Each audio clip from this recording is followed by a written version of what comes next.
আর মানুষ মাত্রই ত্রুটিযুক্ত, আমাদেরও ভুল আছে। কিন্তু আপনি কি আমাদের দিকে তাকাবেন নাকি আপনার রবের দিকে তাকাবেন? আপনার রব আপনাকে কোন দিকে ডেকেছে? আমরা হয়তো ব্যর্থ, আপনাদেরকে বুঝাইতে পারি নাই। আপনি নিজে বুঝেন, কোরআন হাতে নেন, দেখেন আল্লাহ কি বলেছে। আল্লাহ সুবহানাহু ওয়া তাআলা আমাদেরকে যেটা বুঝাতে চেয়েছেন কোরআনে, শুধু মুখে ইমানদার বলে দাবি করলে আপনি নাজাত পাবেন না। আপনাকে সেটা কর্ম দিয়ে প্রমাণ করতে হবে। মুসলিম হলে আপনাকে এটা করতে হবে, ইমানদার হলে এটা করতে হবে। এই কোরআনের আয়াতগুলো, হাদিসগুলো আপনি আপনার জীবন থেকে কিভাবে বাদ দিয়েছেন আপনি একবার পড়েন তো দেখি। রাসূলুল্লাহ সাল্লাল্লাহু আলাইহি ওয়াসাল্লাম বলেছেন, ছোট থেকে শুরু করেন, আপনি কি বলেছেন?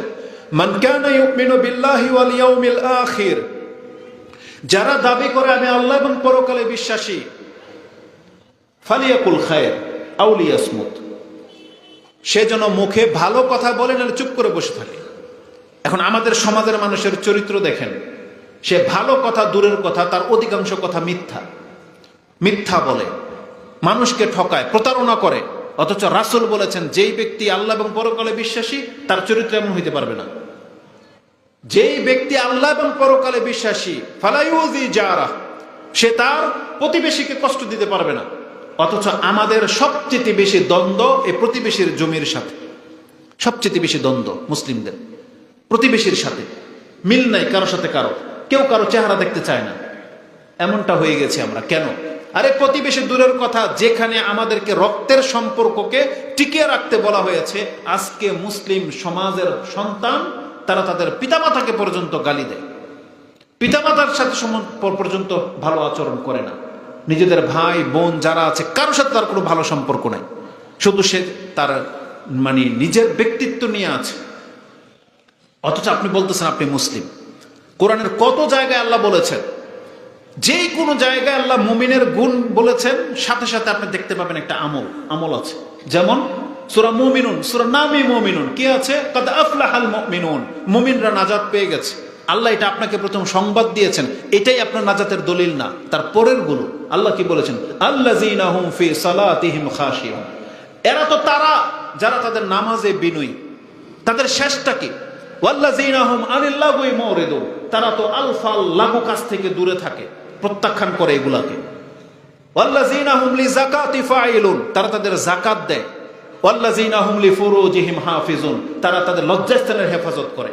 ওয়াল্লাযীনা হুম আলা সালাওয়াতিহিম ইউহাফিজুন, তারা তাদের নামাজগুলোকে হেফাজত করে। এটা হচ্ছে মুমিনের গুণ। আপনি বলেন আপনার মধ্যে কোন গুণটা আছে? অথচ আপনি শুধু প্রথমটা নিয়ে নিয়েছেন যে আমি মুমিন মুসলিম, অথচ কর্মের সাথে আপনার কোনো মিল নেই।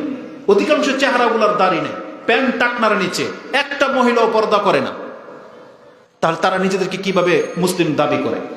যতদূর আমরা জেনেছি, যত দূর পর্যন্ত আমাদের সফর হয়, তাদের মধ্যে পর্দাশীল মহিলা 10% পাওয়া যায় না। 10%, 90% মহিলা বেপর্দা। কেন হয়েছে এটা? অথচ আপনি জানেন যে একটা জান্নাতি মহিলার চরিত্র কেমন হয়, তাদের থিঙ্কিং তাদের চিন্তাটা কেমন হয়। একটা হাদিস আমি আপনাকে বলি। ইমাম তিরমিজি রাহিমাহুল্লাহ তিনি তার কিতাবুল লিবাস, পোশাকের অধ্যায়ে হাদিস এনেছেন। সম্ভবত হাদিস 1731 পাবেন। 1731, তাতে কি আছে? যেই ব্যক্তি তার কাপড় ঝুলিয়ে পড়বে, খোয়ালা লা ইয়ানজুরুল্লাহু ইয়াউমাল কিয়ামা, যেই ব্যক্তি তার কাপড় টাকনার নিচে ঝুলিয়ে পড়বে, কিয়ামতের মাঠে আল্লাহ তার দিকে তাকাবে না। অহংকারের সাথে যেই ব্যক্তিটা করে। উম্মে সালামা রাদিয়াল্লাহু তাআলা আনহা এই হাদিস শোনার পরে বলতেছে, ইয়া রাসূলুল্লাহ, তাহলে মহিলারা কি করবে? বেজুয়ুলিহিন্না, তাহলে মহিলাদের পোশাক, এই যে উপর থেকে আমরা যে বোরকাটা পরি, তাহলে এটাকে কি করব আমরা? যদি টাকনার উপরে কাপড় থাকতে হয় তাহলে তো আমার পা দেখা যাবে। তখন রাসূলুল্লাহ সাল্লাল্লাহু আলাইহি সাল্লাম বলেছেন, মহিলাদের হুকুম হলো যে তুমি আধা হাত, ইয়ারখি বিশিবরান, তুমি টাকনা থেকে আরো আধা হাত নিচের দিকে ঝুলিয়ে দাও। পুরুষদেরকে বলা হয়েছে টাকনা থেকে উপরে তুলতে, আর মহিলাদেরকে বলা হয়েছে টাকনা, ওই পায়ের যে গিট, আপনারা কি বলেন এটাকে? পায়ের গিট, টাকনা, এর চেয়ে মহিলারা আধা হাত ঝুলিয়ে দেবে।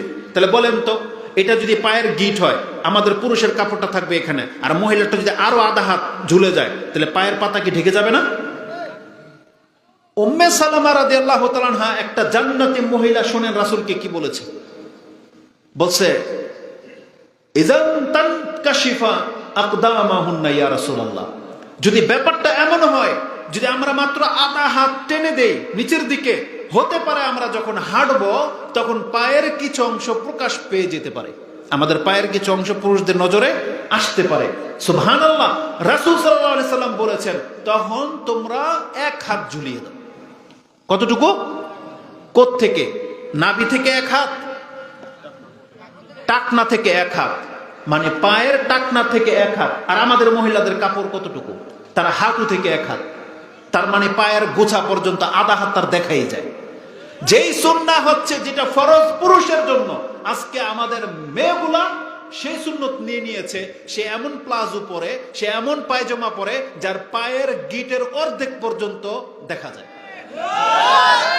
অথচ এটা কি মহিলাদের জন্য ছিল না পুরুষদের জন্য ছিল? আর জান্নাতে মহিলার জন্য কেমন বলেছে, তুমি এক হাত ঝুলিয়ে দাও।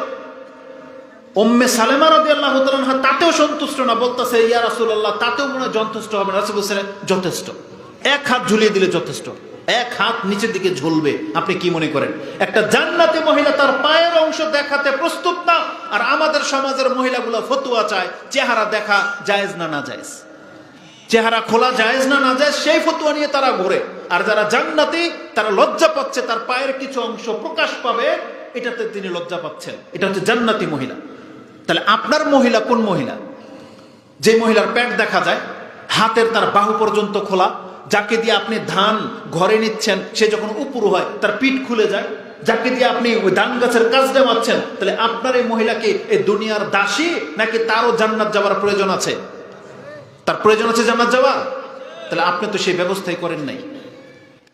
এই মহিলাকে কি আল্লাহ সৃষ্টি করেছে আপনার সাথে ধানের ইরি চারা বোনার জন্য সৃষ্টি করেছে? জমিন থেকে ধান তার মাথায় করে নিয়ে বাসায় আসার জন্য তাকে সৃষ্টি করা হয়েছে? আপনার গরুকে ওই মাটি থেকে নিয়ে আসার জন্য তাকে সৃষ্টি করা হয়েছে? আর এখন যখন তাকে দিয়ে এই কাজগুলো আপনি করাচ্ছেন, তাহলে আপনি কি বলতে চাচ্ছেন তুমি বরকা পরে গিয়ে ধানের রোপণ করো? এটা বলতে চাচ্ছেন আপনি? এটা সম্ভব?